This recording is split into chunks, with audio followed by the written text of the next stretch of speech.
Hello everyone, you are welcome to KK Social Studies online class. My dear student, today I am going to discuss with you class 8, chapter 9, establishment of company rule in India, and subtopic is second or third Anglo-Mysore War. Look at the picture. He was Bajirao II, Peshwa Bajirao II. Okay, gossiping with English officers. Okay, my dear friend, Peshwa Madhavrao II committed suicide in 1795 without any hair. कोई बिना वंशज छोड़े हुए वो suicide कर लेते हैं। चूंकि आप जानते हो नाना फडणवीस जो काफी योग्य मिनिस्टर्स थे, तो वो जो है उस चूंकि पेशवा सवाई माधवराव टू को ही पेशवा माधवराव टू बोलते हैं। इनके फादर का कंस्पायरेसी के तहत रघुनाथ राव ने किल कराया था, तो उन्हें नाना फडणवीस को हमेशा डर रहता था कि कहीं इसे न मार दे। चूंकि रघुनाथ राव जिंदा है, उनके 3 पुत्र भी हैं, तो इन पर जो है इनके घूमने फिरने पर, खाने पीने की चीजों पर काफी अंकुश रखते थे। वो सब कुछ क्रॉस चेक होता था, तब इन्हें भोजन मिलता था। इन चीजों से वो बड़े दबाव में महसूस करते थे और इन्होंने अपने को सुसाइड कर लिया, जो कि करना नहीं चाहिए था। ठीक है, लेकिन इन्होंने एक कर लिया। तो भाई जो भी हो, अब a question, who will sit on the throne? Rise. Okay. एक क्वेश्चन उठ खड़ा हुआ, कौन सीट पर बैठेगा? As you know, Raghunath Rao, Raghoba, had 3 sons. Bajirao II, Chimaji Rao, Amrit Rao was an adopted son, and Amrit Rao have had a son Vinayak Rao.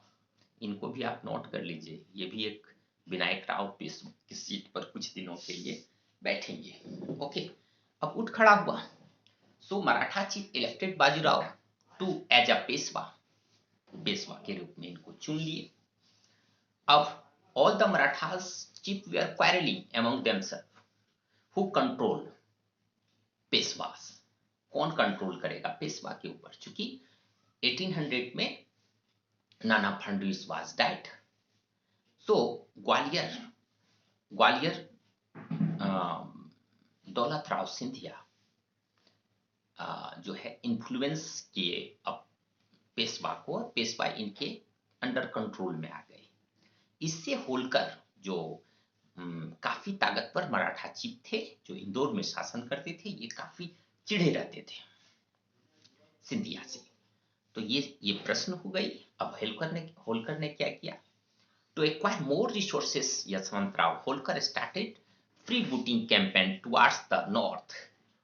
जो मध्य प्रदेश है उसके नॉर्थ में जो एरियाज हैं, तो वो उन एरियाज में जैसे लाहौर, मुल्तान, सिंध, इन सब एरियाज में, पंजाब, इन सब एरियाज में ये क्या किए? प्लंडरिंग एक कैंपेन स्टार्ट किए, ताकि अपने मोर रिसोर्सेस को वहां जीतने के लिए, ताकि और एक्वायर करें लैंड एरियाज को, ताकि मोर रिसोर्सेस जनरेट कर सकें। इनका एक ब्रदर था बिट्ठू जी होलकर, वो जो है he started a campaign of plundering towards the south. अब ये साउथ में जाकर के प्लंडरिंग करने लगे, इंदौर के साउथ में। ओके, ही प्लंडर्ड समटाइम, ही प्लंडर्ड पेशवास टेरिटरी। अब ये कभी कभी पेशवास की टेरिटोरीज में भी आकर के लूटपाट कर लेते थे।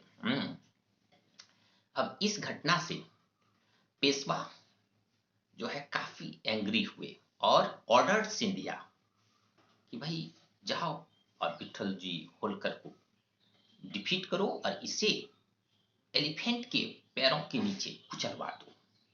कुछ ऐसा ही घटना हुआ।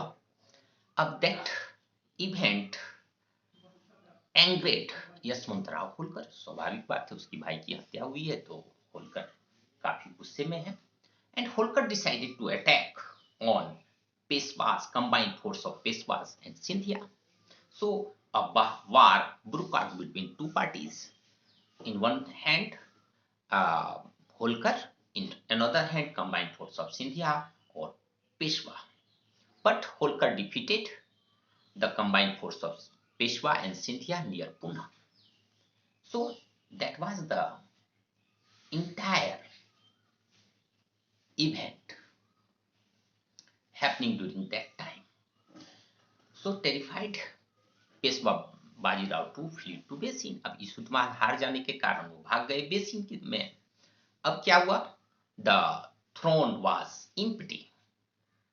That's why Yashwantrao place Vinayak Rao, Amrit Rao son, adopted.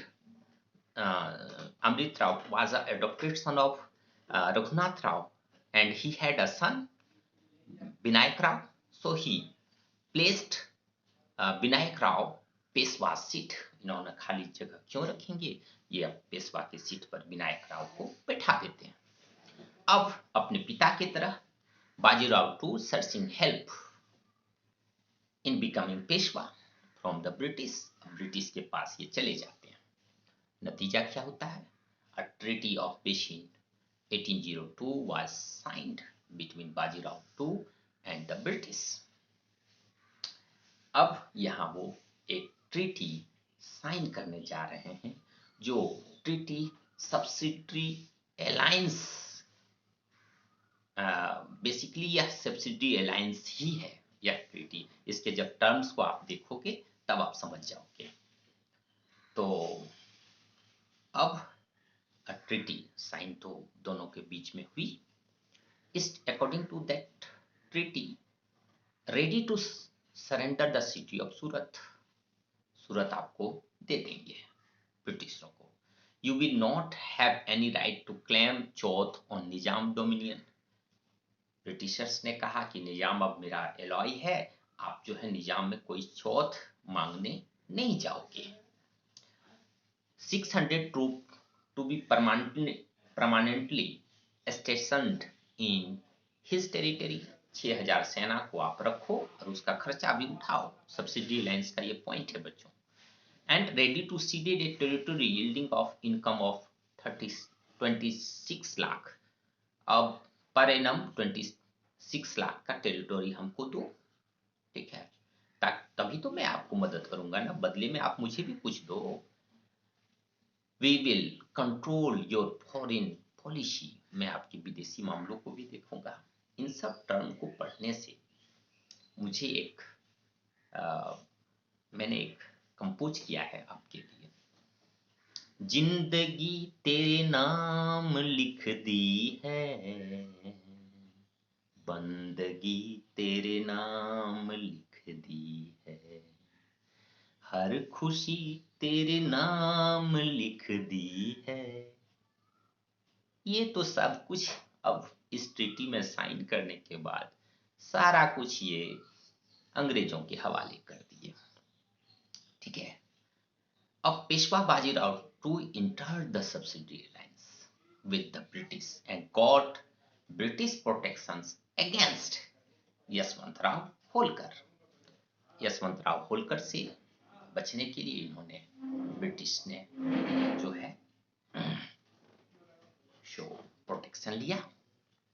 अब इम्प्लीमेंट का समय आया भाई। इस ट्रीटी में आपने साइन किया तो इम्प्लीमेंट तो होगा ही। On 13 May 1803 Bajirao was restored as Peshwa under the protection of British East India Company. Okay.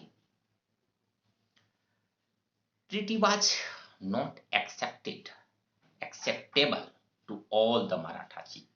अब ये जो ट्रीटी है इन लोगों को खटक रहा था, सभी मराठाओं चीफ को, कि भाई आप हमारे पेशवा को, आप हम सब पर भरोसा न करके एक ब्रिटिश के ऊपर भरोसा किए, उसके अंडर में आप चले गए, ये तो नहीं होगा। Basically the Scindia and the Bhonsle. अब वार का प्लेटफॉर्म तैयार है, अब भाई वार होगा। This resulted in the second Anglo Maratha war in 1803। अब इसका परिणाम हुआ सेकेंड एंग्लो मराठा वार।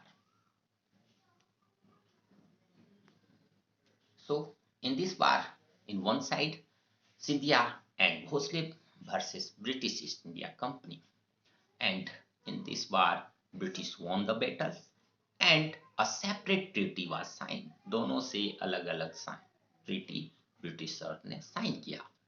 अब second Anglo Maratha war was ended in 1805। Okay, so result was, what was the result of war? The Bhosle and Scindia were forced to sign treaty with British and hand over large territory. बड़ा सा territory आप इन्हें दे देना पड़ा, Ahmednagar like broach. Okay, by the end of this war, Maratha Empire was reduced to British vassalages and isolated from one another. अब इस second Anglo Maratha वार का ये परिणाम निकला कि मराठा का जो एम्पायर है वो एक सामंत के रूप में काम करने लगा ब्रिटिशों का, और एक दूसरे से सभी मराठा चीफ सेपरेट हो गए. अब next topic is third Anglo Maratha war. उम्मीद करता हूं कि सेकेंड एंग्लो मराठा वार आप अच्छे से समझ गए होंगे. अब चलिए थर्ड एंग्लो मराठा वार. रीजन क्या है? Charter Act 1813 restricted companies' trade and allowed it to trade only China. Hence, company needed more market. Company को ज्यादा मार्केट की जरूरत थी. और चार्टर एक्ट 1813 हर एक 20 इयर्स में एक एक्ट ब्रिटिश पार्लियामेंट के द्वारा पास होती थी, जिसे कंपनी को मानना होता था. ठीक है, उसे इम्प्लीमेंट करना होता था इंडिया में. तो यही एक्ट है जिसमें इनको रिस्ट्रिकेट कर दिया गया. अब भाई ज्यादा बिजनेस आप रिस्ट्रिकेट हो गया इनका, और सिर्फ आप चाइना के साथ ट्रेड कर सकते हैं मल्ली. और इससे क्या हुआ कि इन्हें इनकी मार्केट, इन्हें ज्यादा प्रॉफिट चाहिए थी तो ज्यादा जमीन भी चाहिए. और दूसरा बहाना इन्होंने ढूंढ लिया. Pindari were employed in Marathas army. As Maratha became weak, Pendari could not get regular employment, which forced them to plunder neighboring territory, include those of company. अब पिंडारी क्या थे, इनको थोड़ा समझिए. ये इसमें जो है हिंदू मुस्लिम सभी तरह के लोग थे, और ये एक लूटपाट मचाने वाले कम्युनिटी है जो बिना कोई पैसा का ये मराठा सेना के साथ हो जाते थे. और मराठा जहां वार लड़ती थी वहां पर जिनको हराते थे ये पिंडारी वहां लूटपाट सिविलियंस के साथ, वहां के छोटे मोटे जो सामंत हैं उनके साथ करके फिर वापस अपने अपने एरियाज में आ जाते थे. ये इनका नेचर था पिंडारियों का. तो अब लॉर्ड हेस्टिंग ने सोचा कि पंडारियों को खत्म करना जरूरी है. तो चूंकि उनके एरियाज में भी ये लूटपाट मचाते थे, अब चूंकि मराठा इनको काम तो दे नहीं रहे थे, तो अब क्या हुआ कि भाई चलो एक रीजन ये भी बना. Peshwa Bajirao two didn't like his subordinate position under the British. अब कोई अपने को गिरवी रख देगा किसी के अंदर और हमेशा स्वतंत्र रहने का उसका आदत है, तो वो कहां से अब इस पोजीशन को पसंद करेगा. Immediate cause was a conflict between Gaikwad versus Peshwa. एक ब्रिटिशरों ने कहा कि गायकवाड़ को कि भाई आप जो सरदेशमुख देते हो मत दो, ठीक है, पेशवा को मत दो. बहका दिया ब्रिटिशरों ने गायकवाड़ को.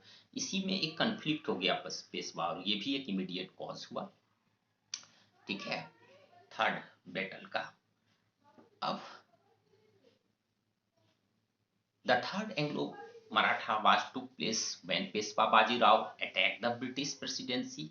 और यह वार कुछ समय के लिए ही चला. एक साल के बीच इसका रिजल्ट भी आ गया. In return on 5 November 18 Peshwa was defeated by British at Khadki. मतलब पुणे के आसपास एक नियर एक प्लेस है, वहां पर ये डिफीट हो जाते हैं.